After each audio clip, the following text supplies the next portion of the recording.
tout le monde, je m'appelle Tiffany Saunier, je suis ingénieure d'études en biostatistique au centre BPH de Bordeaux et je vais vous présenter un travail portant sur l'étude de l'évolution de la qualité de vie, notamment dans les maladies neurodégénératives.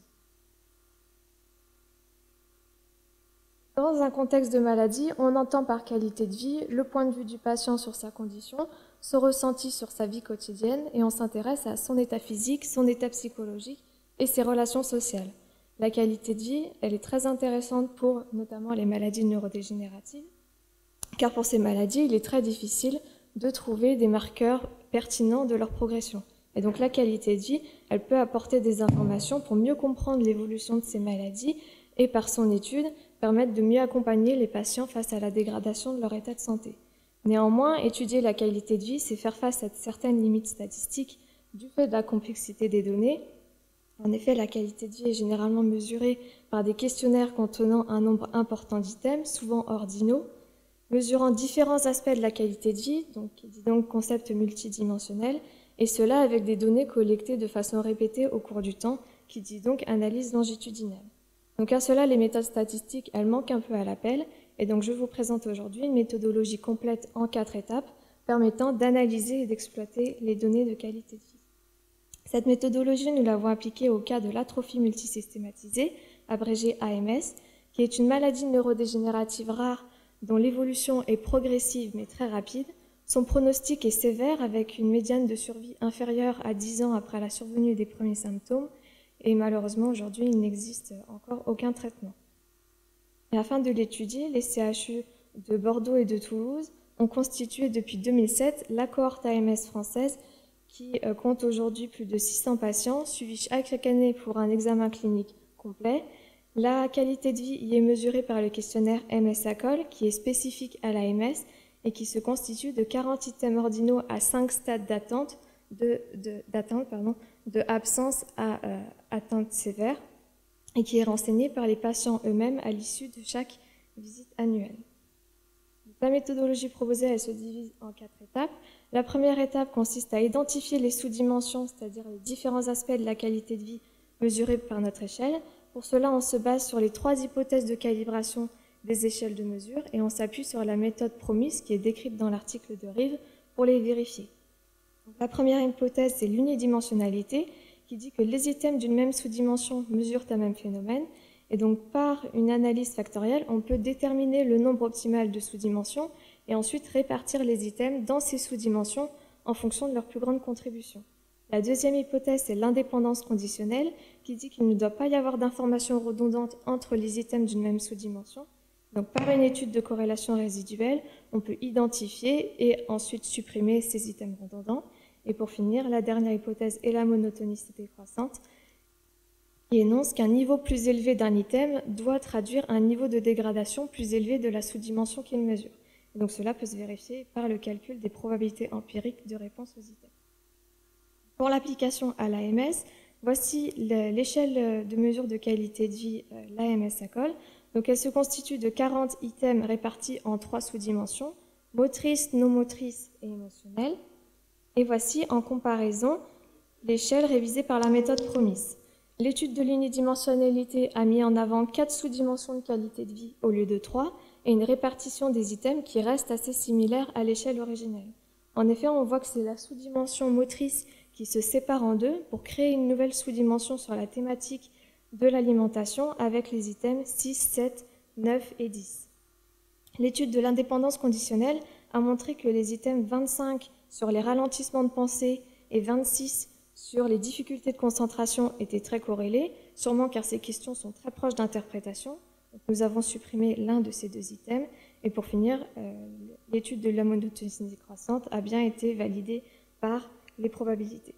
Donc à présent, maintenant qu'on a nos sous-dimensions de qualité de vie, ce qui serait intéressant pour l'étape d'après, c'est d'étudier l'évolution au cours du temps de ces sous-dimensions. C'est l'étape 2 qui consiste à décrire l'évolution. Les deux, ok. Pardon.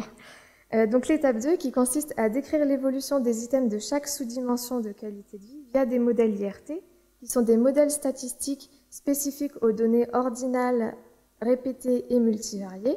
Et donc pour chaque sous-dimension D, ce modèle se compose de deux parties.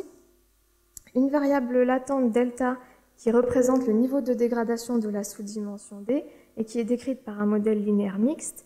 Et ensuite, chaque item est relié à cette variable latente par un modèle probit cumulé, où concrètement, la probabilité conditionnelle que la valeur de l'item K soit inférieure ou égale au niveau M, elle dépend de la valeur de cette variable latente. Et donc, sur le principe, ce modèle, il stipule que la valeur d'un item passe au niveau supérieur lorsque la variable latente, elle surpasse un certain seuil estimé, qui est le paramètre B ici, qui est spécifique à l'item et au niveau considéré. Ce modèle, il est estimé par la méthode du maximum de vraisemblance et il est implémenté dans le package R-LCMM. Un petit retour sur l'application à l'AMS.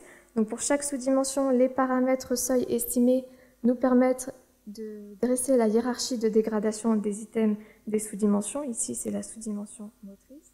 Donc en abscisse, en fait, on a le niveau de dégradation de la sous-dimension motrice, donc le delta, et chaque item en ligne, on a leur dégradation, donc représentée par un dégradé de couleur, du plus clair au plus foncé, donc les niveaux de sans atteinte à l'atteinte la plus sévère.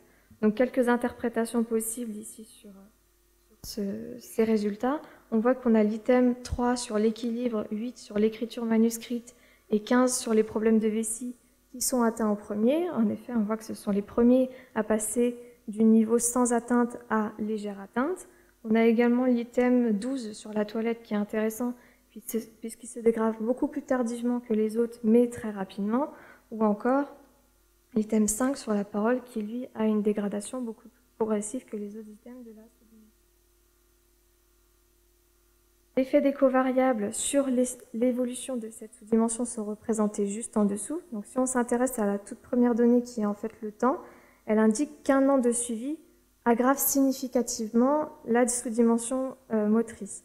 En effet, la longueur de la barre noire ici, elle représente la dégradation, l'aggravation moyenne de notre niveau de la sous-dimension, donc du delta, en un an. Et donc en reportant cette quantité sur le graphe juste au-dessus, on peut se rendre compte de l'impact du temps et voir en ce laps de temps comment est-ce que les items bougent. Mais on aurait très bien pu, comme classiquement, tracer les trajectoires des items en fonction du temps, comme classiquement. Et donc, on peut faire cela pour chacune de nos sous-dimensions de qualité de vie. Seulement, comme jusqu'ici, nos sous-dimensions ont été modélisées séparément, leurs processus de dégradation ne sont pas directement comparables. Intervient alors l'étape 3, qui consiste à comparer l'évolution de la qualité de vie à la progression de la maladie. Donc pour cela, on suppose que la progression de la maladie, c'est une succession de plusieurs stades, et on souhaiterait projeter ces stades sur l'évolution de la qualité de vie pour savoir à quel moment les changements de stade ont lieu. Et donc concrètement, réaliser ces projections, cela consiste pour chaque sous-dimension de qualité de vie à déterminer les valeurs du niveau de dégradation des sous-dimensions qui correspondent à ces changements de stade. Donc ça consiste à déterminer les valeurs ici delta. Et donc pour cela, on s'appuie de nouveau sur un modèle IRT, cette fois-ci entre la variable ordinale des stades et la valeur score des items de la sous-dimension pour faire le lien entre changement de niveau, changement de stade et niveau de dégradation de la sous-dimension.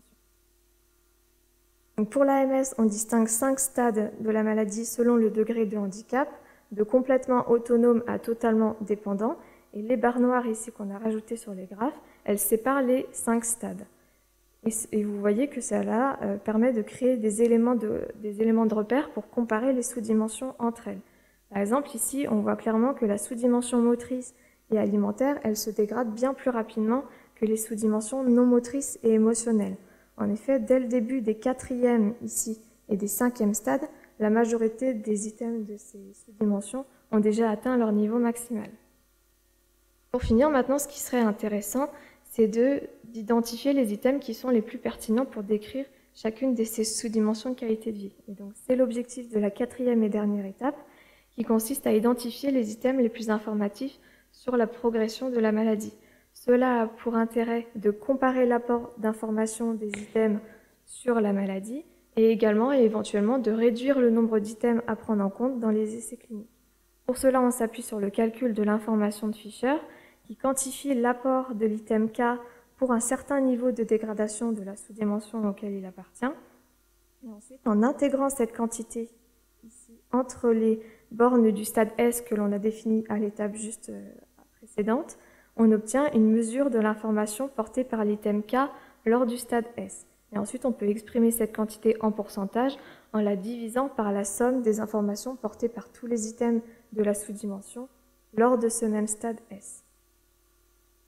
Qu'est-ce qu'on a représenté ici? Donc pour chaque sous-dimension, on a représenté la contribution en pourcentage de chaque item à chaque stade de la maladie.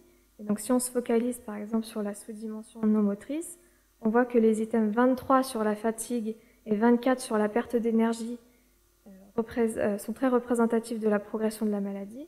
En effet, à eux deux, ces items représentent plus de 30% de l'information sur les 4 premiers stades. À l'inverse, on a l'item 26 sur la concentration qui porte très peu d'informations sur les stades, et cela peut notamment s'expliquer par le fait que c'est un item qui se dégrade plutôt lentement. Donc pour conclure, cette méthodologie en 4 étapes, elle nous permet de mieux comprendre la structure de la qualité de vie, et cela en réévaluant notre échelle de mesure, en dressant la hiérarchie de dégradation des items qui la composent, en identifiant les déterminants de son évolution et en comparant cette dernière à la progression clinique, et pour finir en identifiant les items les plus informatifs.